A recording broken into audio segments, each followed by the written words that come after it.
Flying squad रो checking बेले दुईटी पृथक पृथक जगार 9 लाख रु ऊर्ध्व टंका जबत। राउरकेला आम बागान छकरू एक कार भितरु 3 लाख और कुआरमुंडा वीरमित्रपुर लासे अंचल एक कार भितरु 3 लाख 20 हजार टंका जबत होइछि।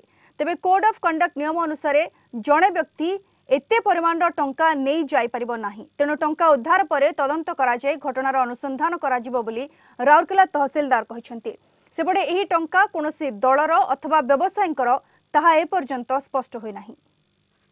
आंबागान छक पाखे टेलीफोन भवन सामनारू सेठू 6 लाख टंका थिबा गोटे गाड़ी ताकू धरिथिले।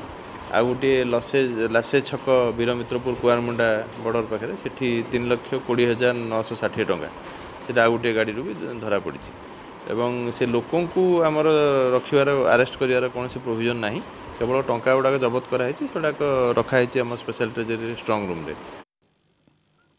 पुरी बार एसोसिएशन रो विभिन्न पदवी पाई आसंता 30 तारिख रे निर्वाचन हेबो। एनी बार एसोसिएशन परिसर रे प्रार्थीपत्र दाखल होइछि। प्रार्थीपत्र जांच मध्य सरिछि। एहा मध्य रे बार एसोसिएशन निर्वाचन पाई विज्ञप्ति प्रकाश पाइबा सह चूड़ांत भोटर तालिका मध्य प्रकाश पाइछि। मोट 1105 जन सदस्य 30 तारिख रे भोट दान करिवे। चलित वर्ष ठारो बार एसोसिएशन रो वर्षिकिया निर्वाचन प्रक्रिया आरंभ करा जायछि।